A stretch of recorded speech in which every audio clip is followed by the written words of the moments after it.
Salut la team, j'espère que vous allez bien. On se retrouve pour une petite vidéo. Cette fois-ci, on va faire un petit update sur moi, ma prépa. Il y a la compète de Teddy qui est passée il n'y a pas très longtemps. Du coup, aussi, on va faire un petit update sur son post-show. Comment on a réglé ça. Parce qu'en plus, Teddy, ça faisait très longtemps qu'il n'avait pas concouru. Ça faisait très longtemps non plus qu'il n'avait pas checké sa santé.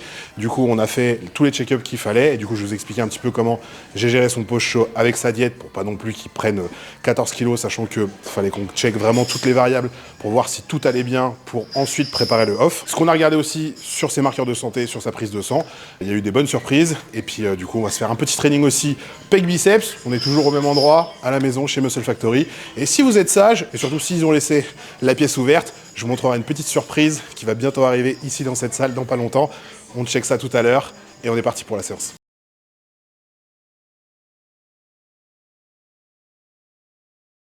Ok, du coup avec le premier exo, on va être sur un pec deck. On va faire 3 séries. Là, c'est la dernière série de chauffe. On a fait 3-4 séries de chauffe. Poids léger, on monte jusqu'au poids de travail. Du coup, on va avoir 3 séries. Une série de 20, une série de 15 et une série de 12. C'est moi qui vais attaquer la première. Comme je disais, là, c'est la dernière série de chauffe pour Teddy.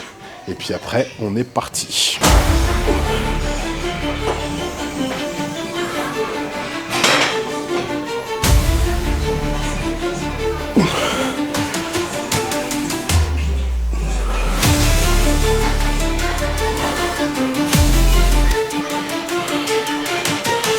J'espère que t'as monté la charge quand même.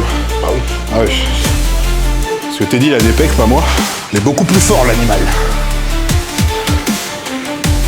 J'ai pas d'épaule. T'as pas d'épaule. T'as des pecs, des bras, mais pas d'épaule. J'ai pas de pecs, pas de bras, mais j'ai des épaules. Chacun son truc. C'est ça.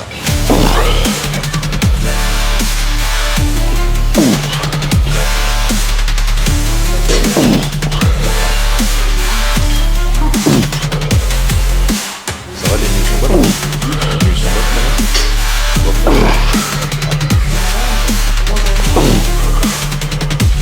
C'est pas ça.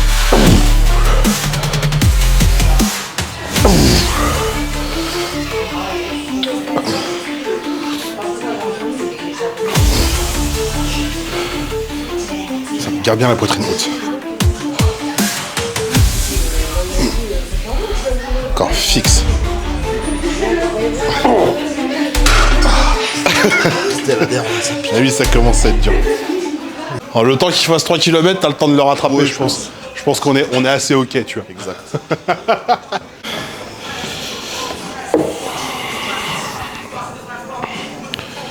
Bon, du coup, alors, on en est où déjà pour toi? On va parler de toi.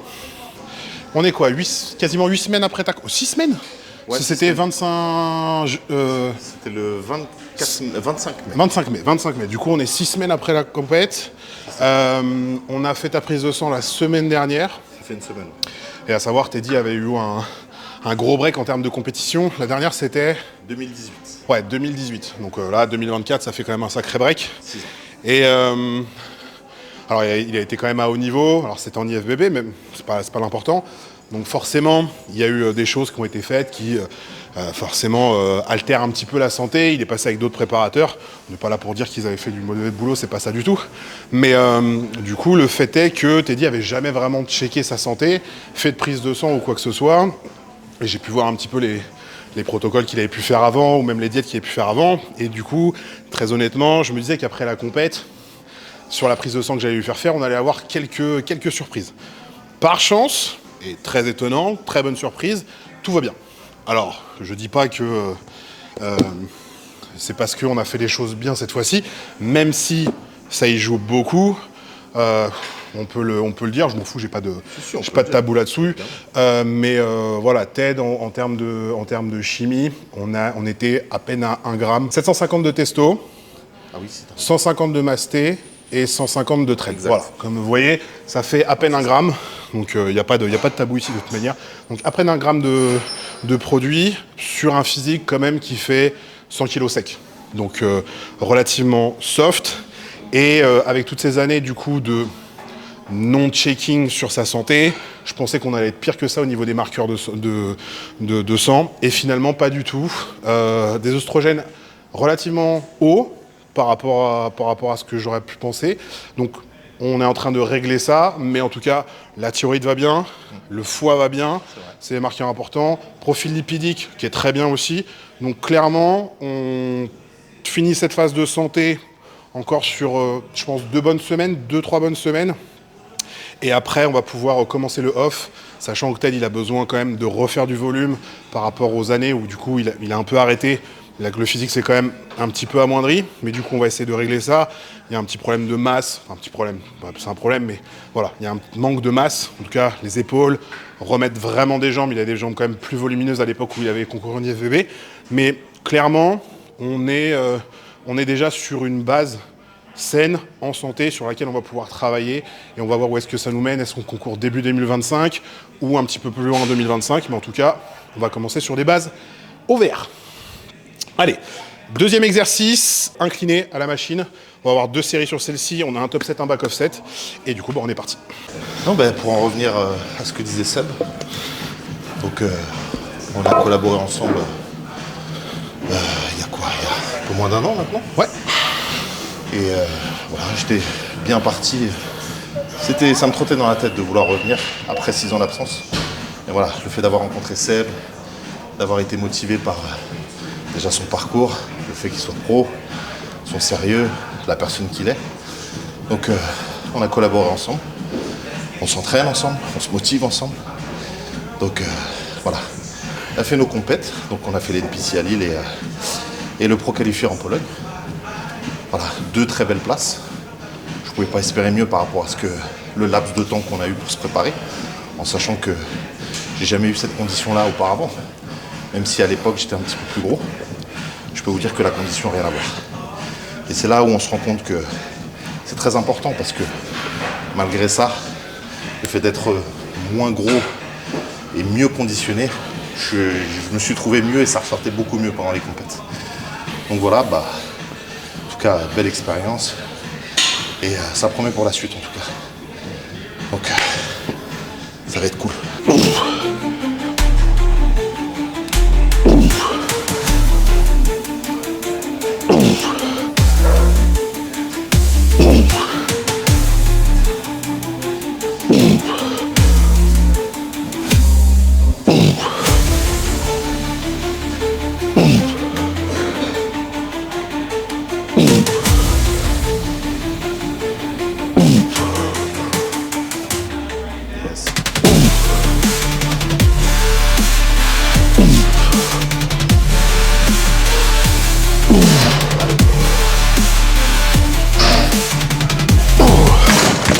Du coup, vous avez pu voir un petit peu, il est quand même encore pas trop mal en condition, le Ted. Ce que j'ai fait en fait pour sa diète en post-show, je l'ai quand même laissé sur quelque chose de, on va dire, relativement bas, forcément par rapport aux derniers jours sur les compètes. C'est vrai que là, sur cette saison, Teddy a été prêt assez vite, parce que il y a un moment où j'ai dû accélérer un petit peu la machine, le poids descendait pas, donc j'ai fait quelques modifs et ça a répondu tout de suite, ce qui fait qu'on est descendu à un poids que même lui n'imaginait pas. Quand on était au Canada, je lui disais, tu vas voir, quand je vais revenir du Canada, tu feras 92 kilos.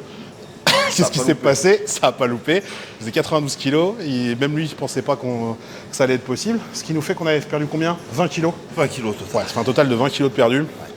Et comme il a été prêt assez rapidement, j'ai pu recharger Teddy, que ce soit pour le régional ou pour la Pologne, sur des longues durées. C'est-à-dire qu'il a eu quasiment 10 jours de recharge à chaque fois, avec quelque chose de plutôt modéré en début, sur les débuts des 10 jours, et après quelque chose de beaucoup plus haut sur les derniers jours. Pour la Pologne, on est monté, je crois, quasiment à 1000 grammes de carbs la veille de la compète, sur 7 repas. 7 repas. Voilà. Et pour le post-show, je lui ai refait directement une diète. J'ai pas fait une reverse, j'ai mis juste une diète un petit peu basale, histoire de essayer de contrebalancer un petit peu le retour de compète, essayer de garder quand même un poids stable. Là, on est aux alentours des 104, voilà, 104. Donc finalement, au niveau aux compètes, on devait être aux alentours des 100 kilos. Donc là, on a pris à peine 4 kilos. Donc je crois que la diète sur laquelle il était, là, je l'ai augmenté il n'y a pas longtemps. On était aux alentours des 260 grammes de carbs, quelque chose comme ça, sur les jours d'entraînement. Voilà, le poids est monté un petit peu au début. Ensuite, on a réussi à réinverser la tendance, que du coup, le corps s'est reposé. On a pu faire descendre la flotte. Donc maintenant il reste relativement lean. J'ai augmenté légèrement la diète là pour garder les perfs parce qu'on commençait un petit peu à fatiguer. Forcément, on a enlevé tous les produits qu'on avait pendant la prépa. Donc là actuellement on est juste sur une TRT à 200 mg de testo. Forcément sur un taux un peu supra-physio, mais pas énormément pour un gabarit comme le sien. Donc voilà, c'est le temps de remettre en santé, juste le temps de garder le poids le plus stable possible. Là, j'ai augmenté encore légèrement la diète. On doit être aux alentours des 300 grammes de carbs. C'est ça. Voilà, j'ai augmenté à peine, juste histoire de garder les perfs pendant ce temps un petit peu bas. Et bien sûr, dès qu'on va attaquer le off d'ici quelques semaines, on va monter progressivement, que ce soit la diète ou la chimie, pour essayer d'avoir les résultats qu'on espère, donc sur la masse qu'on veut mettre cette année. Donc, pour l'instant, on est bien, il se sent toujours bien. Forcément, il me disait « Ouais, je me sens toujours plein, je suis bien. » Je lui ai dit « Attends 2 semaines, tu vas voir, ça va descendre. » Ça commence là. Et là, déjà, il se sent un peu plus soft. Donc, c'est vrai. c'est ce que je lui avais dit. Mais en tout cas, on est toujours propre. On n'a pas fait de rétention d'eau excessive. Donc, c'est bien. De toute façon, il a encore des veines sur les tibias. Donc, qu'est-ce qu'on veut faire à partir de là? On est un prof de posing, il a dit « On est tous pareils. On a tous le même corps. » Je dirais pas qui c'est. Ouais. Du coup, on a fini les pecs. On va attaquer les biceps. Le premier exo, ça va être du coup biceps à la poulie, donc poulie haute. On va le faire en unilatéral. Du coup, moi, ma prépa, où est-ce qu'on en est? Donc là, au moment où on filme, on est à 9 semaines de la première échéance. Le physique bouge bien. Il y a quand même pas mal d'avancement depuis le début. Je suis pas moins lourd parce que quand même le poids reste, on va dire, relativement stable. On a commencé la prep, j'étais à 117. Là, je suis aux alentours des 114, donc il reste quand même 11 kilos à descendre. 11 kilos en 9 semaines. Après, il y a eu quelques petits réglages à faire, surtout en termes de physio. J'ai quand même une thyroïde qui est un peu faiblasse depuis des années. J'ai été habitué aussi quand j'étais avec Aceto à être quasiment tout le temps sous T3. Donc forcément, ça aide pas à ce que ma thyroïde fonctionne naturellement bien toute seule. Donc voilà, il y a eu des ajustements qui ont été faits là-dessus. Pour les curieux, comme ça on va régler le débat tout de suite, au niveau de la chimie, je suis à 700 de testo, 350 de masté, je crois. Donc vous voyez, 1 gramme pareil, 1 gramme 0,5. Donc pas grand chose, c'est toujours pareil. Hein, on peut faire plus avec moins, donc ça sert à rien de vous mettre 2 grammes. C'est toujours ce que je dis et je resterai là-dessus. Ensuite, là en termes de diète, en gros je fonctionne sur 3 diètes, même 4. J'ai une diète de jour haut comme aujourd'hui, où du coup c'est pour les pecs ou les journées push, parce qu'un de mes points faibles forcément c'est les pecs. Donc on essaye de garder les calories en tout cas là-dessus, on est aux alentours des 500 grammes de carbs, un tout petit peu au-dessus. J'ai une diète aussi pour les jours de poules et de bras, et une diète pour les jours de jambes. Et évidemment, j'ai une diète sur les jours de repos qui est beaucoup plus basse. J'ai même un repas en moins, mais au moins j'ai des carbs sur tous les repas. Donc voilà, on est à peu près là au niveau de la prep. Il reste 9 semaines, 11 kilos à tomber, sachant que le physique a quand même énormément bougé depuis le début. Je suis pas moins lourd, mais je suis clairement plus sec et la recomposition a été bien faite. Là, j'ai vraiment ma taille qui commence à revenir à ma taille de guêpe. C'est vraiment là où je stocke en off-saison, donc je prends tout au niveau de la ceinture, que ce soit dans le dos ou devant, donc c'est vraiment là que je suis le plus gras.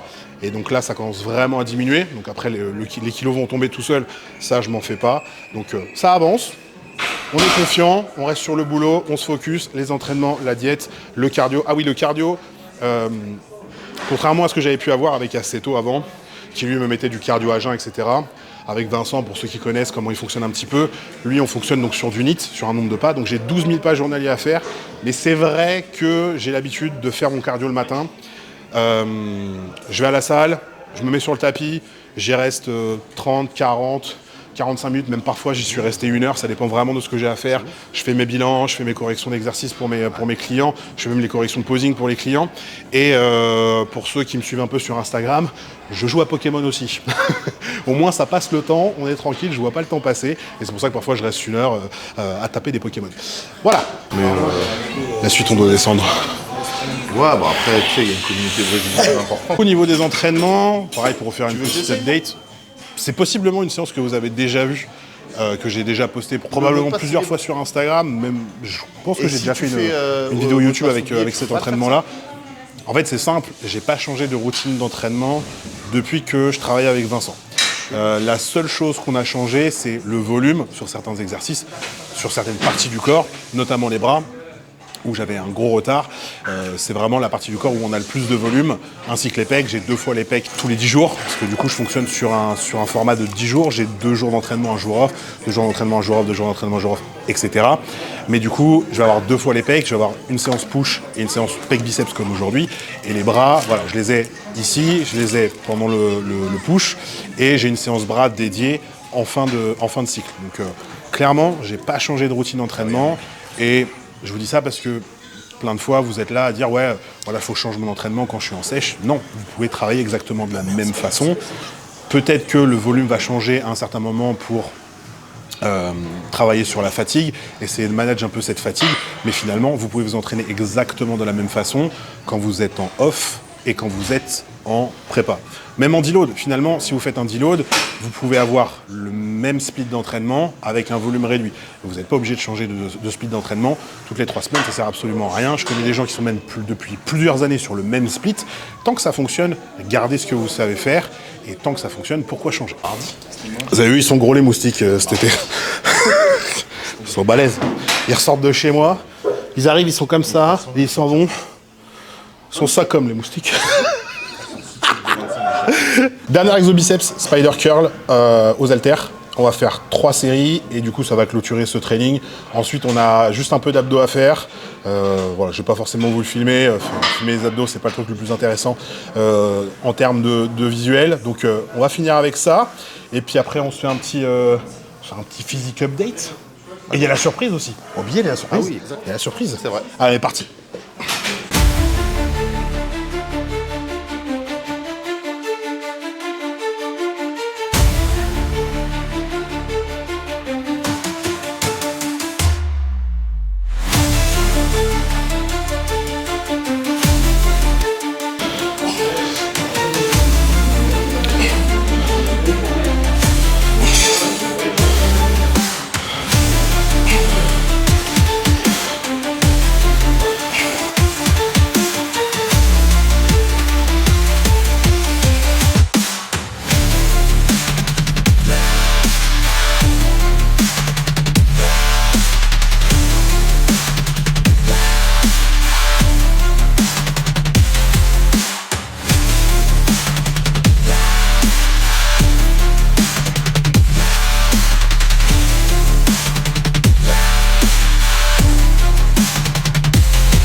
Bon du coup la séance est terminée, on a fait notre petit check de la shape, avec bien sûr beaucoup de conneries surtout, une petite surprise, et du coup suivez-moi, on est toujours chez Muscle Factory, ça se passe ici, c'est par là. Bon pour l'instant c'est pas éclairé, ça donne pas forcément une très bonne idée de ce qui va se passer, mais je vous le dis tout de suite, ici ça va être du coup la salle de posing de chez Muscle Factory, une vraie salle de posing, un vrai classical posing studio où je vais pouvoir accueillir du coup mes clients, les clients de Muscle Factory ou même des clients extérieurs pour venir faire leur posing. Il y aura un grand miroir, il y aura un miroir opposé pour justement checker sur les poses de dos, etc. Fait à l'initiative du coup du gérant de la salle, Stéphane, je le remercie pour ça, lui d'avoir eu cette idée et du coup m'avoir proposé de dire est-ce que ça c'est viable ou pas. Donc je suis très content. Et ça va vraiment être sympa. Merci à eux et j'ai hâte que ce soit fini. La team, c'est tout pour aujourd'hui. C'est la fin de cette vidéo. Merci d'avoir regardé. J'espère que ça vous a plu. Voilà, ça faisait longtemps que j'avais pas fait une petite vidéo. Au moins là, ça vous donne une update déjà sur moi, une petite update du coup sur mes clients, donc là en l'occurrence Teddy. Une petite surprise également, j'ai hâte que ce soit fini, j'ai hâte de vous montrer du coup la salle de posing finale. Et puis de toute façon, on se retrouve pour une prochaine vidéo. D'ici là, soyez forts, soyez sages et surtout, restez classical.